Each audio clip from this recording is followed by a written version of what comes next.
I remember reading Stanislavski when, you know, an actor prepares when I was in high school. And I totally got it.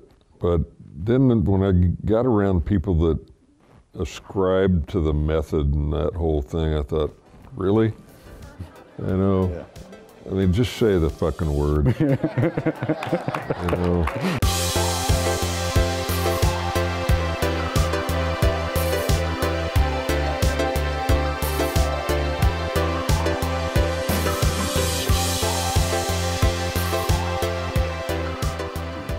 Lost in the dream. One of the most popular actors in the 1970s. Mr. Lee Hayden. I love you too. I'm nothing without all of you. Tell us how you met Brett. I'd seen his first film as well when I got the script for I'll See You in My Dreams and was taken by it. So I knew right away that this guy could make a movie. He sent me a treatment for a script, and at that time it was called Iceberg. It was applied to an actor, and it was what you see above the surface is not really what the person is about. Financiers got involved, and the first thing they said is, you got to change this title. And I mean, it's like, we can't market Iceberg. You got to call it Hero. And when I heard that, I wanted to say, no thanks. But Brett proved to be a brilliant filmmaker. You trying to give me a heart attack? That was a cop knock. Are you okay? You seem a little off. What surprised you when you first read the treatment or the script itself? The dope smoking was, you know, I've smoked pot in my life. I'm not saying I haven't. But it was like every other fucking minute, man, the guy was token up, you know. He had bongs and, you know, pipes and stuff scattered around.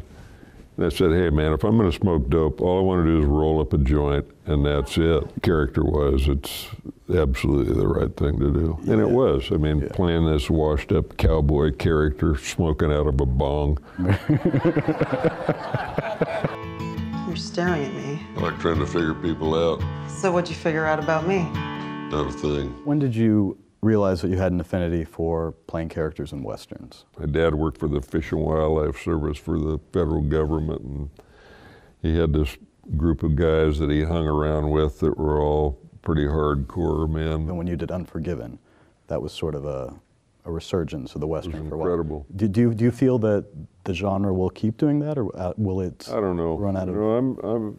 I'd love to say I'm really optimistic about the chances for the Western surviving the long haul, but when they do The Lone Ranger with Johnny Depp playing Tonto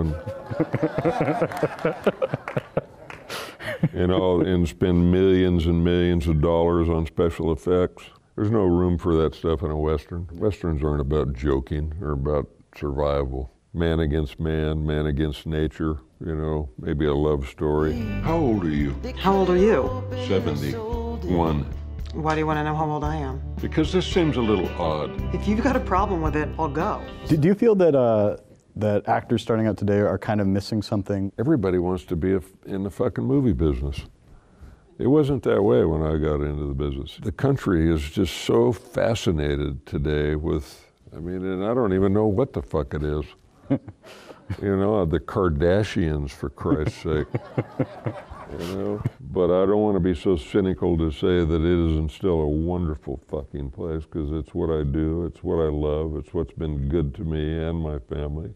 And I have more hope for it today than I've had for it in all the years I've been in the business. It's kind of weird being remembered for one part for so many years. But it's about as close to immortality as any person can get.